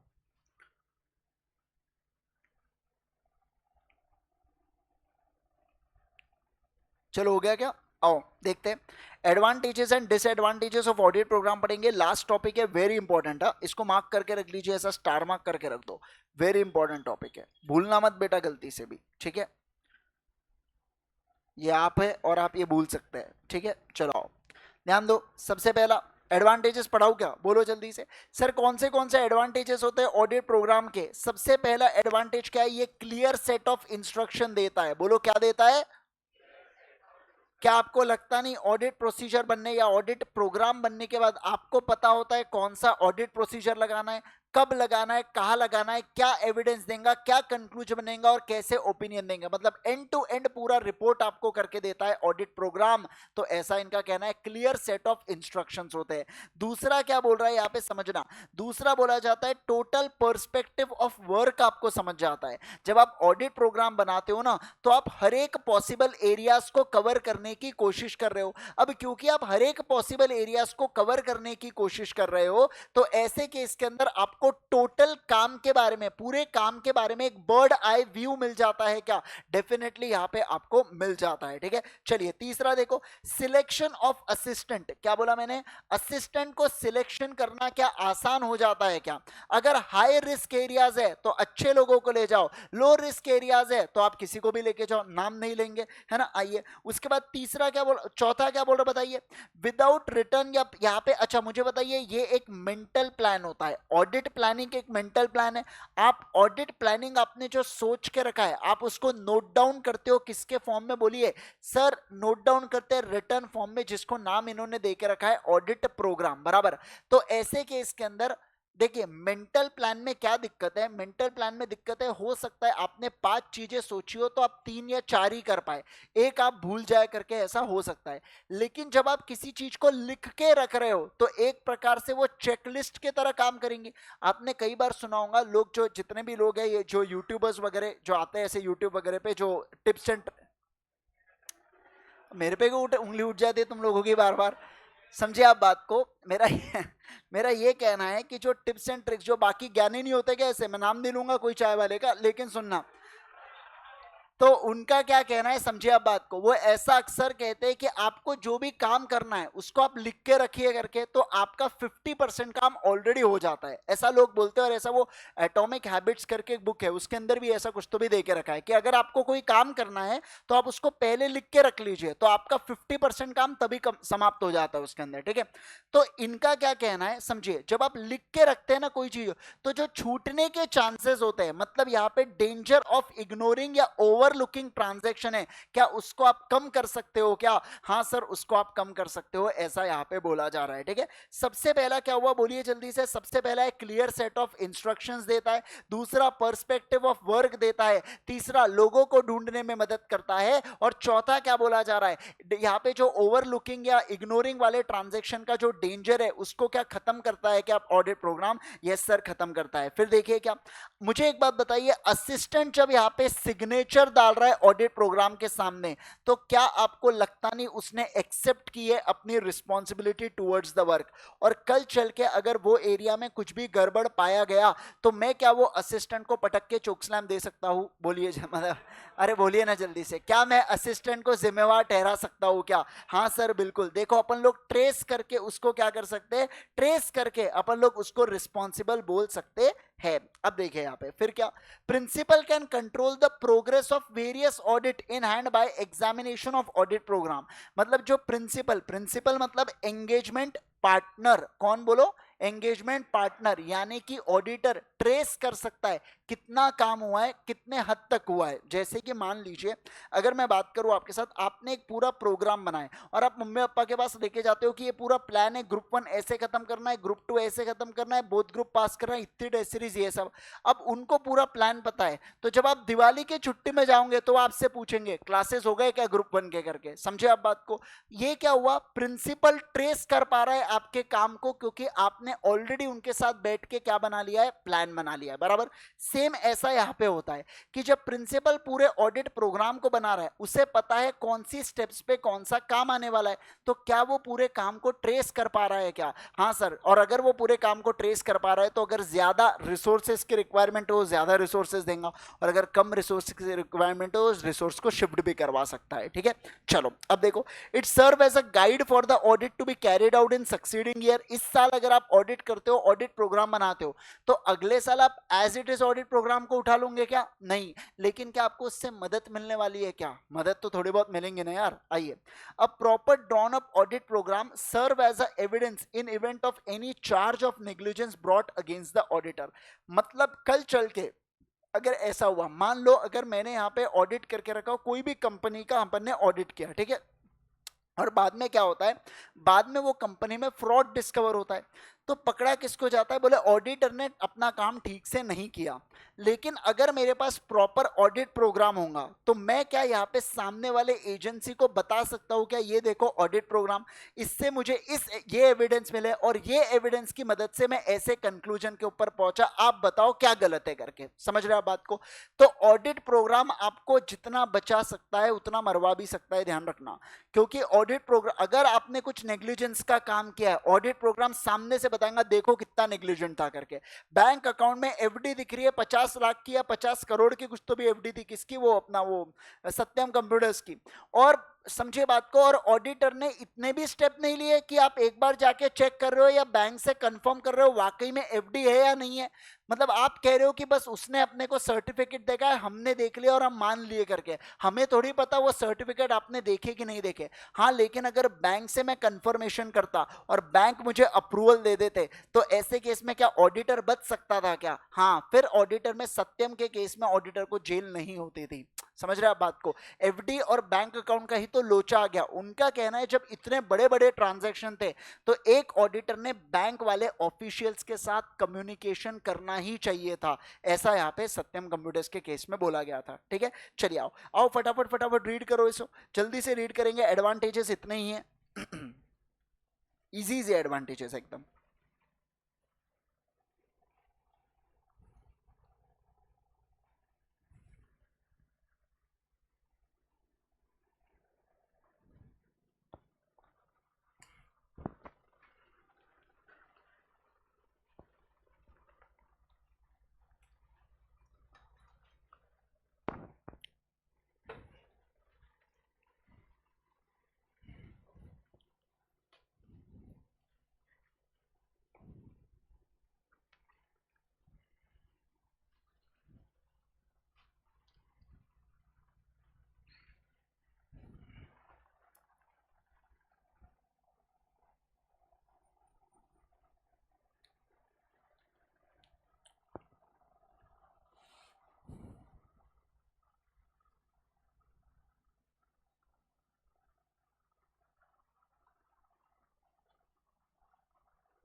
हाँ हाँ,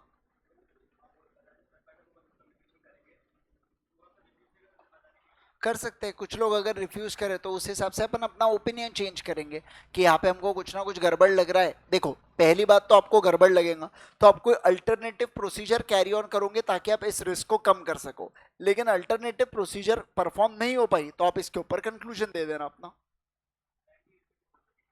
बैंक रिफ्यूज करेंगे लेकिन इतना बड़ा अमाउंट है तो अपन अल्टरनेटिव प्रोसीजर करेंगे कि एक काम करो, लॉगिन करो आपके बैंक अकाउंट में और बताओ, या फिर बैंक ऑफिशियल से कंपनी तुम बात करो और उनसे ऑफिशियल स्टेटमेंट लो और वो स्टेटमेंट हमको दे दो और हम हमारे फाइल में उसको रख देंगे। कभी कभार क्या होता है, फेक डॉक्यूमेंट लाया जा सकता है। लाओ ना डॉक्यूमेंट और हमें दे दो, हम उसको अपने फाइल में रख लेंगे, तो अपना रिस्क तो खत्म हो गया ना। अपन बोलेंगे अपन ने ये रिस्क के ऊपर, मतलब ये डॉक्यूमेंट के ऊपर भरोसा करके हमने दिया चीजें, तो ऐसा। आओ जल्दी से चले नेक्स्ट वाली चीज के ऊपर बोलो। आखिरी आखिरी पार्ट बचा हुआ है, ठीक है। आओ फिनिश करते हैं, फिर रिवीजन करेंगे और फिर लिखवा दूंगा आपको। पहले लिखवाऊंगा फिर रिवीजन कराऊंगा। चलो देखो, हम लोग बात करें कौन सा, डिसएडवांटेजेस के बारे में बात करें। किसके बारे में बोलो, डिसएडवांटेजेस। किसके डिसएडवांटेजेस, ऑडिट प्रोग्राम के डिसएडवांटेजेस। सबसे पहला क्या बोल रहा है, आपका जो वर्क है ना ये मैकेनिकल हो सकता है। क्या हो सकता है, बोलो जल्दी से, मैकेनिकल। मतलब कभी कभार आपके पास जो काम करने वाले लोग हैं वो विदाउट समझे क्या करेंगे, सिर्फ काम कर डालो क्योंकि इससे अपने को ऑडिट एविडेंस मिल जाएगा, बाकी देख लेंगे आगे का।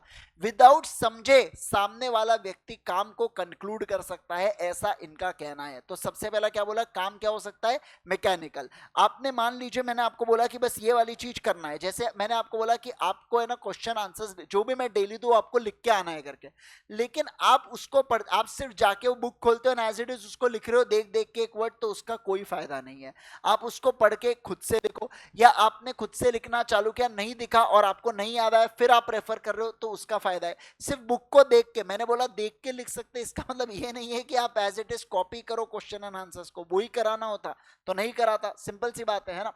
मेरा ये कहने का तात्पर्य है कि आप खुद से लिखो, गलती करो और लगा तो आप प्रिफर कर सकते हो, कोई बात तो है नहीं ना, कोई अपने को सूले पे थोड़ी चढ़ा रहा है कहीं। तो ऐसे केस में इनका वही कहना है कि काम मैकेनिकल हो सकता है। अगर आपने बोल के रखा है कि आपको बस ऐसे करना है, आपने सामने वाले को बता दिया कि ऐसा ही करना और कुछ मत कर, तो वो अपना दिमाग लगाने वाला है क्या, नहीं। और इससे वर्क अपना मैकेनिकल बन जाता है, पहला। दूसरा, मैकेनिकल होने के कारण रिजिड और इनफ्लेक्सिबिलिटी भी आने वाली है क्या, डेफिनेटली सर, रिजिडिटी और इनफ्लेक्सिबिलिटी भी इसके अंदर आपको आने वाली है। मतलब सर स्टाफ के अंदर चेंजेस किए या इंटरनल कंट्रोल के अंदर चेंजेस किए तो यहाँ पे ऑब्वियस सी बात है कि यहाँ पे रिजिडिटी आने वाली है। मतलब एक इंसान बोलेगा कि यार ऑलरेडी ऑडिट प्रोग्राम में अपनी ये चीज बन चुकी है तो मैं उसको चेंज नहीं करना चाहता हूँ। जैसे फॉर एग्जांपल मान लीजिए हमको ऑर्गेनाइजेशन में ऑडिट जब हम करने जा रहे हैं तब पता लगता है कि कुछ फिक्स्ड एसेट्स है ना दूसरे लोकेशन पे सिचुएटेड है। अब अगर वो दूसरे लोकेशन पे सिचुएटेड है तो क्या उसका फिजिकल एग्जामिनेशन अभी पॉसिबल है क्या, नहीं। तो हम लोग बोलेंगे अल्टरनेटिव प्रोसीजर परफॉर्म करो और काम करो, उसके डॉक्यूमेंट्स को चेक कर लो, बराबर है, ऐसा बोलेंगे। लेकिन यहां पे स्टाफ बोलता है नहीं, मेरे को तो केवल और केवल फिजिकल वेरिफिकेशन ही करना है।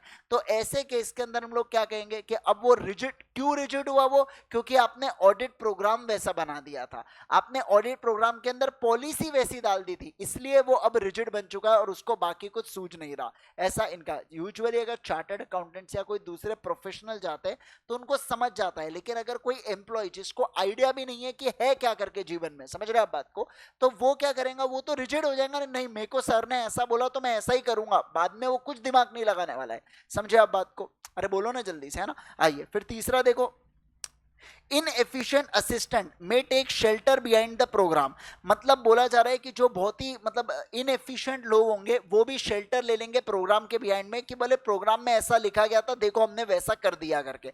समझ रहे हो बात को, तो ऐसा यहाँ पे प्रोग्राम के अंदर चीजें डाली जा सकती है।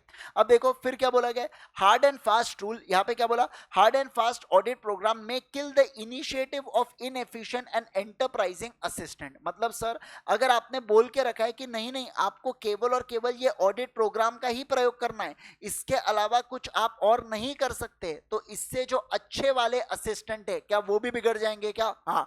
बुरे वाले असिस्टेंट तो शेल्टर लेंगे और अच्छे वाले बिगड़ जाएंगे, ऐसा इनका कहना है, बराबर है क्या। अरे बोलो जल्दी से, है ना। चलिए आ जाइए फटाफट, ये देखो ये आपको 4 मार्क के लिए सबसे ज्यादा पूछते हैं, क्योंकि एग्जैक्ट 4 पॉइंट है ना इसके अंदर, तो इंस्टीट्यूट को बहुत मजा आता है। क्या होता है जब ऐसे ज्यादा पॉइंटर्स हो और 4 मार्क के लिए दो तो आप कुछ भी लिख सकते हैं ना 6 में से, से, तो आपके पास ऑप्शन आ रहा है और इंस्टीट्यूट ऑप्शन नहीं देगा, तो वो कोशिश करता है कि जिसमें 4 मार्क के परफेक्टली फ्रेम हो जाए वो सवाल मैं पूछ लूं, बराबर, ताकि आपने एक भी नहीं लिखा या एक भी आपने फेंका तो उसके मार्क्स कट सकते हैं फिर, ऐसा इनका सोचना है, ठीक है। चलिए आइए गो थ्रू करो फटाफट, फिर लिखना स्टार्ट करेंगे। और और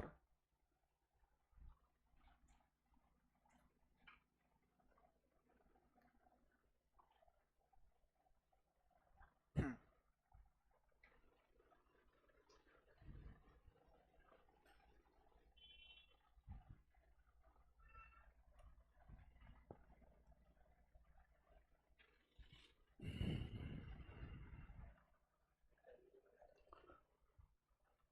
नोटबुक निकाल के टॉपिक का नाम डाल देना constructing an audit programme, read कर लो और फिर डाल दो, जल्दी जल्दी करना पड़ेगा बस थोड़ा आपको।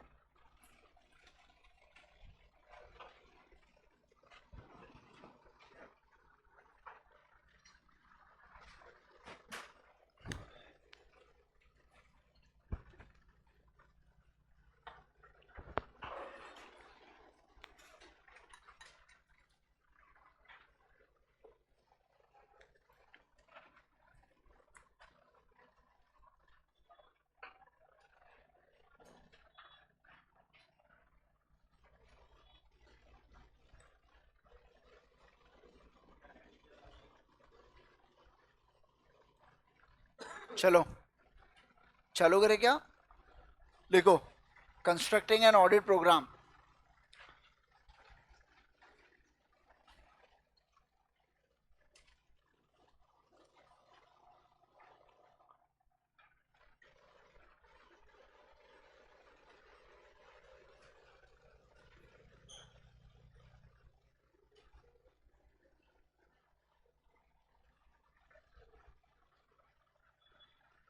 चलो जल्दी से,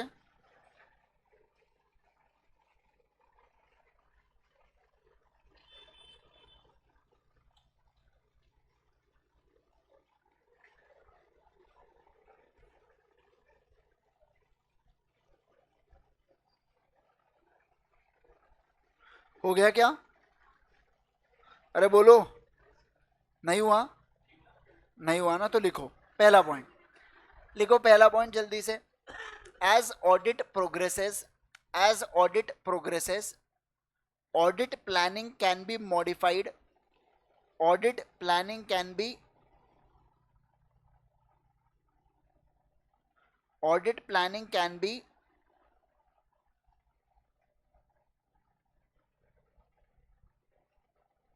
modified, can be modified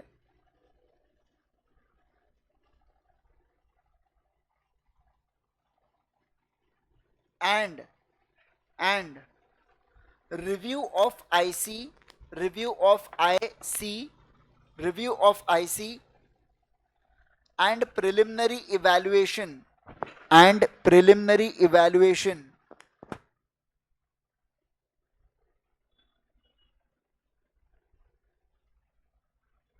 and results of compliance and substantive procedure, results of compliance and substantive procedures should be considered, should be considered या should be reconsidered, आप ऐसा भी लिख सकते हो, should be reconsidered।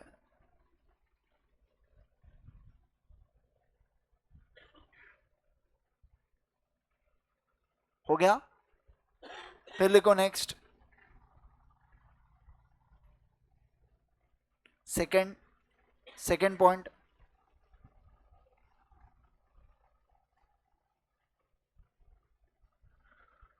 while developing audit program, while developing audit program, auditor may consider, auditor may consider whether, auditor may consider whether to rely, whether, whether to rely on IC, whether to rely on IC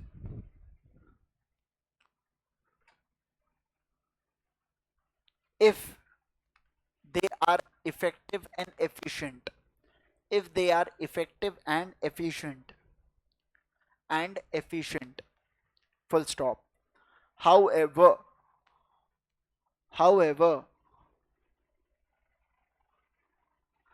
auditor may decide not to rely on control. Auditor may decide not to rely on control when there are there are other ways, where there are other ways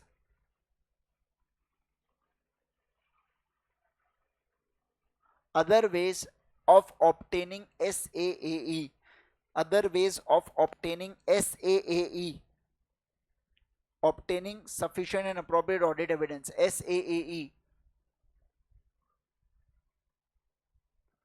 हो गया. तीसरा point लिखो. Auditor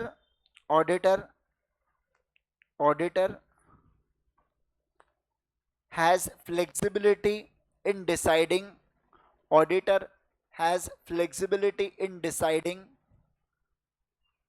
when to perform audit procedure,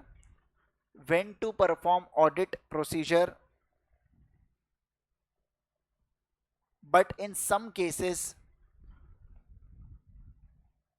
there may not have this discretion, but in some cases there may not be, in some cases, in some, एक minute रुकना, in some cases such discretion, in some cases such discretion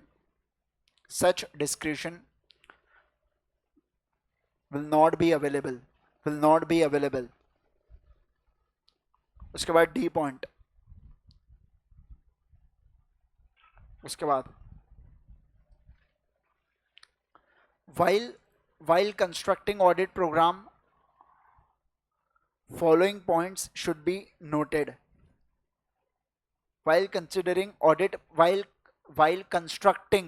audit program, following points need to be considered.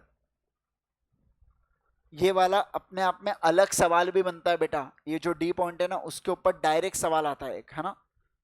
Need to be considered. सबसे पहला, stay within scope and limitation of assignment.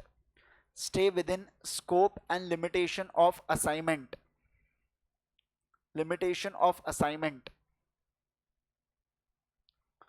Second,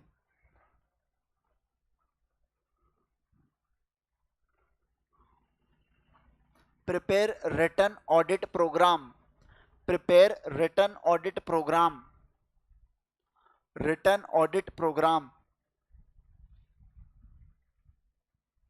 Setting forth the procedure that need to be implemented.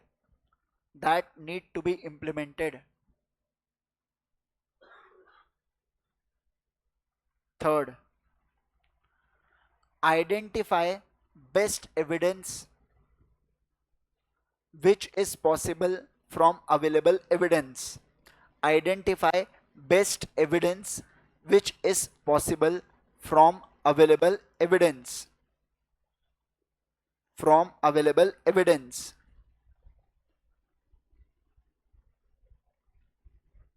उसके बाद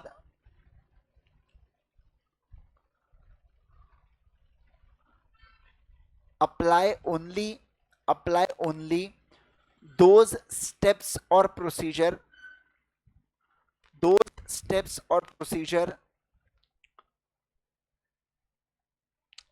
which are useful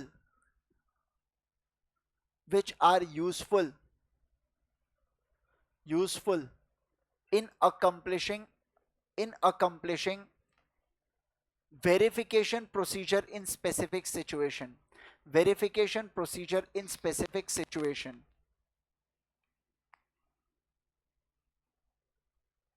उसके बाद set up rules. Fifth point है, set up rules for assistant so that proper execution of work is possible. Set up rules for assistant so that proper execution of work is possible. Sixth point, consider all possibility of error. Seventh, coordinate the procedure. हाँ, six लिखो ना, consider all possibility of error. And seventh, coordinate procedure. Coordinate the procedure. Coordinate the procedure to be applied. Coordinate the procedure to be applied in related item.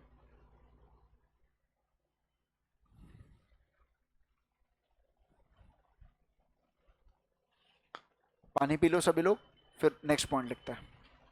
P low P low.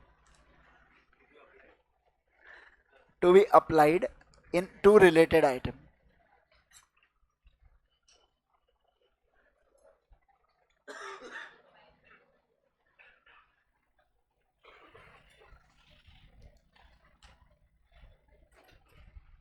आपकी speed एकदम अच्छी हो जानी चाहिए, 2 घंटे में paper खत्म. हाँ, हाँ ना. आना भी चाहिए कंसेप्ट, ऐसा नहीं.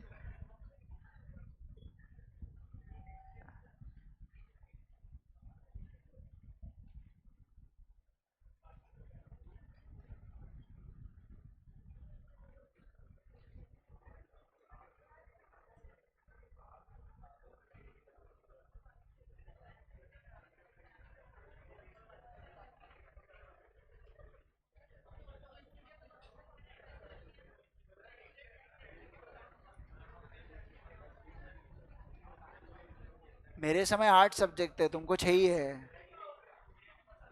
अरे तुम्हारे पास ईआईएस नहीं है, यही बहुत बड़े लकी हो तुम. ईआईएस होता ना, बहुत मजा आ जाता था जीवन में. आपको समझ नहीं आ होता कर क्या रहा है, हो क्या रहा है, चल क्या रहा है ना.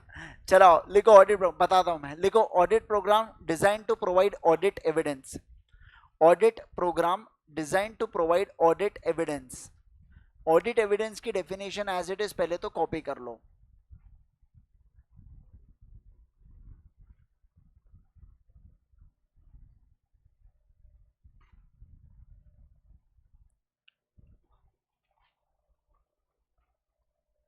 हो गया होगा, मतलब लिखना चालू कर दिया होगा ऐसा.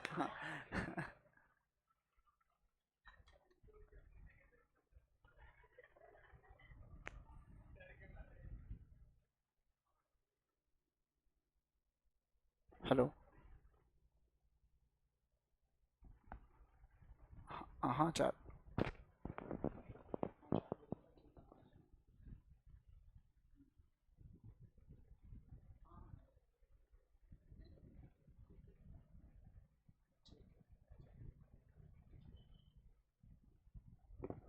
हाँ चलो देखो.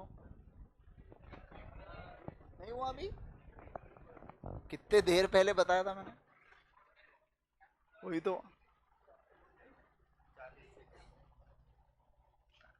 मैं रिपीट कर देता हूँ. देखो, audit evidence may be defined as information used by auditor in arriving at conclusion on which auditor's opinion is based. Audit evidence includes both information contained in accounting records, underlying financial statements and other information. Financial statements को FS लिखना, information को info लिखना, है ना. थोड़ा short form लिखना बेटा, प्रयोग करना आपके खुद के नोट से.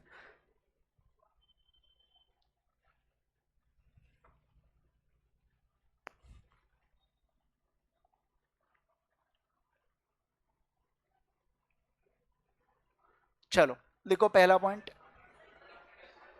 थोड़ा सा गैप दे के लिख लो, वो तो आप बाद में भी कॉपी कर सकते हैं.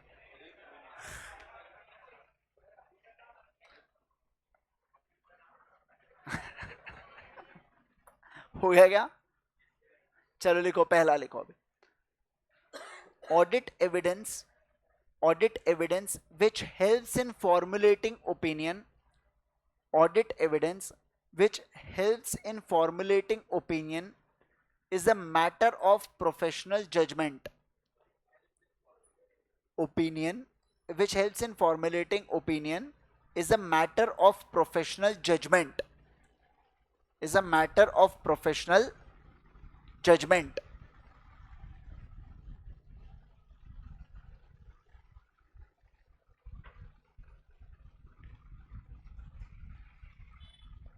फिर लिखो primary task that auditor needs to perform, या ऐसा लिखो audit programme is a primary task, ऐसा लिखो, सेकेंड पॉइंट है audit programme is a primary task,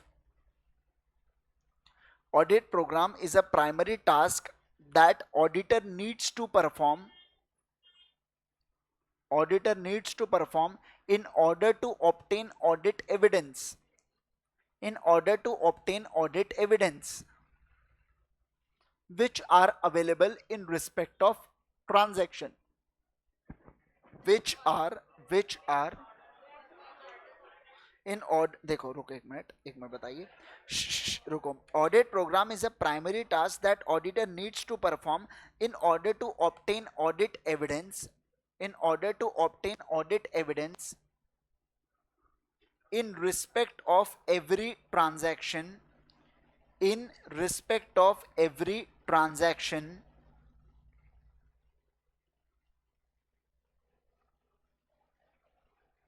हुआ इतना, which may be of varied nature, which may be of varied nature, such as 3-4 points, ऐसे points लेकर आ रहा हूं मैं आपको।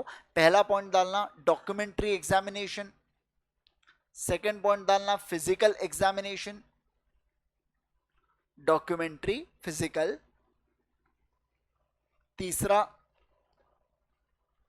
तीसरा arithmetical accuracy, arithmetical accuracy of auditor, arithmetical accuracy of auditor, fourth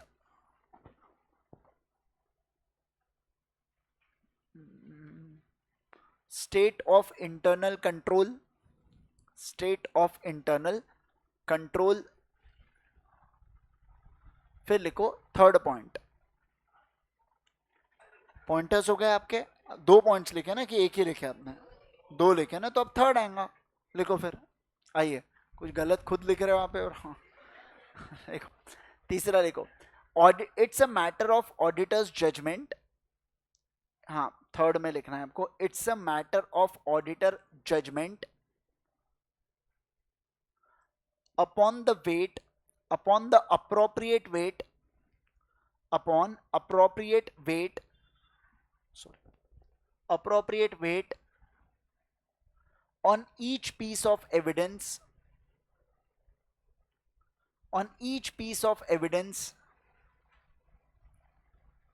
so that highest level of satisfaction can be achieved, so that highest level of satisfaction can be achieved in respect of respect of circumstances, in respect of circumstances। उसके बाद advantages of audit programme, और फिर disadvantages, बस खत्म, पूरा chapter ही खत्म, फिर revision और छुट्टी। आओ एडवांटेजेस ऑफ ऑडिट प्रोग्राम लिखेंगे ना, ठीक है लिखो फिर, हो गया, लिखो सबसे पहला provides clear set of instructions to assistant, provides clear set of instruction to assistant in carrying out audit, in carrying out audit। दूसरा सेकंड,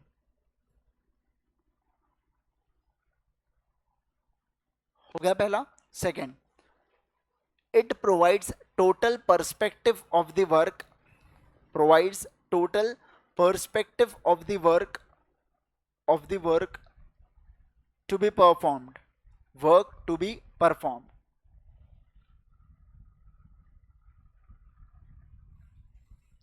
तीसरा, helps in selection of assistant,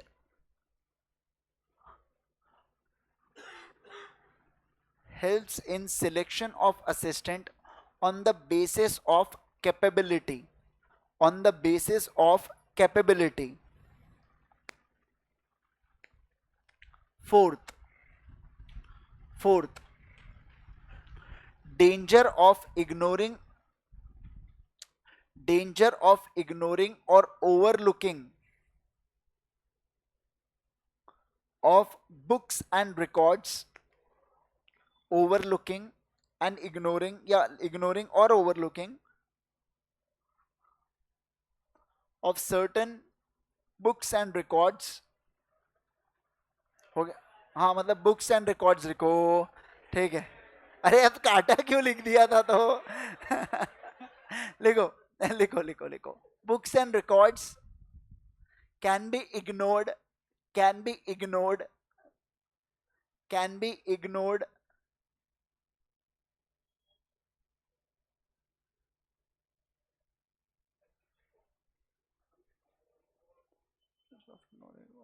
हाँ, कैन बी इग्नोर्ड, हाँ लिखो, उसके बाद लिखो as it is written and predetermined program, as it is written and predetermined programme.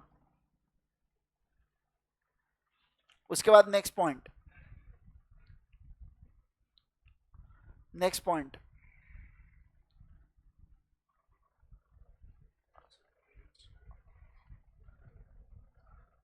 responsibility of work, responsibility of work can be assigned, responsibility of work can be assigned as assistant, as assistant has to put their signature, has to put their signature on program, on program, on program। हो गया, full stop. फिर लिखो such work can be traced back, such work, full stop के बाद same इसमें लिखना, such work can be traced back. हो गया, नेक्स्ट पॉइंट में लिखिए अब,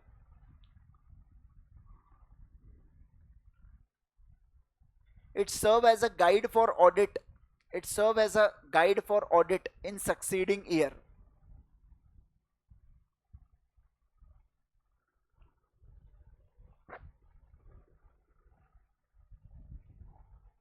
guide for audit in succeeding year. उसके बाद नेक्स्ट पॉइंट में, principal can control, principal can control, can control, principal can control progress of various audit, progress of various audit by examination of AP, by examination of audit program, by examination of audit, बोलो ना जल्दी से, program। उसके बाद next, disadvantages लिखो, एक आधा छोड़ दो, डिसएडवांटेजेस लिखो जल्दी से, 4 पॉइंट। पहला, work becomes mechanical, work becomes mechanical and some part of program, work becomes mechanical and some part of program may be carried out, some part of program may be carried out, work becomes mechanical and some part of program may become mechanical। नहीं नहीं, हाँ वही लिखे ना आपने, मेरा इसको बताना, लेकिन सम पार्ट ऑफ, हाँ may become mechanical हुआ, हाँ मैकेनिकल, हाँ एंड लिखो, and work may be carried out, work may be carried, एक मिनट रुको, एक मिनट रुको, मेरे को पहले पढ़ने दो। Work become mechanical and some part of program may be carried out without any understanding, बराबर है? इतना लिखा ना आप लोगों ने, तो तूने कहा से लिखा? गुड यार, बहुत अच्छा लिखा, सही वही लिखना चाहता था। देखो सुनो, नहीं नहीं, उसने आधा अपना ही लिखा और आगे का सुनो। work become mechanical and some part of program may be carried out without any understanding. Without any understanding. Second लिखो, तुम आधे में कोलाहल करके है ना ये मतलब आवाज करके ना कंफ्यूज कर डालते हो मेरे को. लिखो सेकंड में. देखो जल्दी से, अब मैं सोच रही हूँ फटाफट आपको बोलना पड़ेगा, आप बहुत कंफ्यूज करते हैं. लिखो सेकंड में. ऑडिट प्रोग्राम में becomes rigid and inflexible. Audit program becomes rigid and inflexible. becomes rigid and inflexible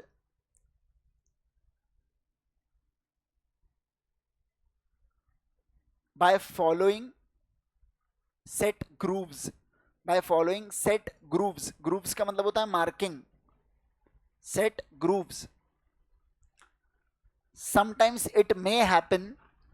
Sometimes it may happen that obsolete program is being carried out.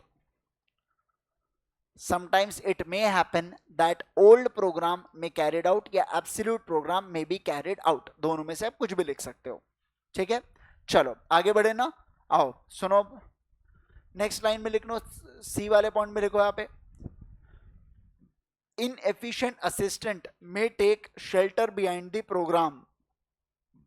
Inefficient assistant may take shelter behind the program. Behind the program.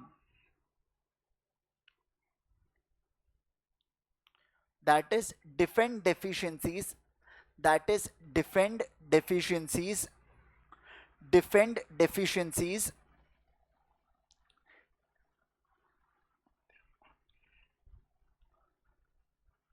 Defend deficiencies in their work on ground. In their work on ground. That in their work on ground that no instruction in matter is contained. That no instruction in matter is contained.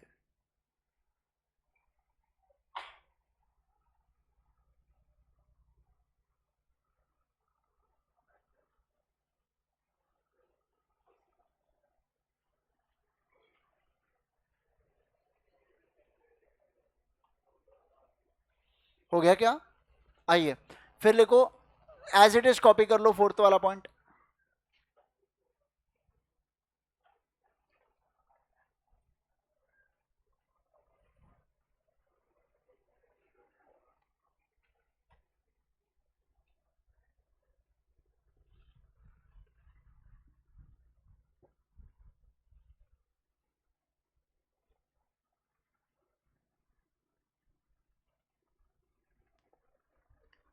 हो गया क्या आपका? अरे जल्दी करो, revise करना है.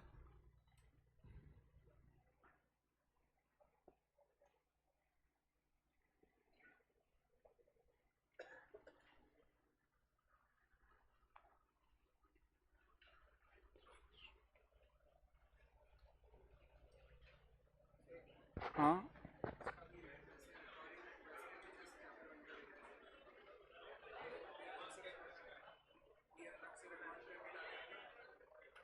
करेंगे ना, क्यों, चाहिए कि नहीं चाहिए?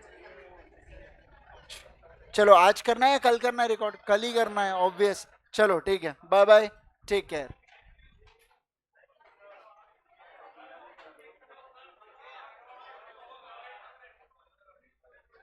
क्या? कल 2 क्वेश्चन दिया था ना? हाँ हाँ चेक करना है, कर रहा हूँ. गेट पे खड़ा हो जाता हूँ ना.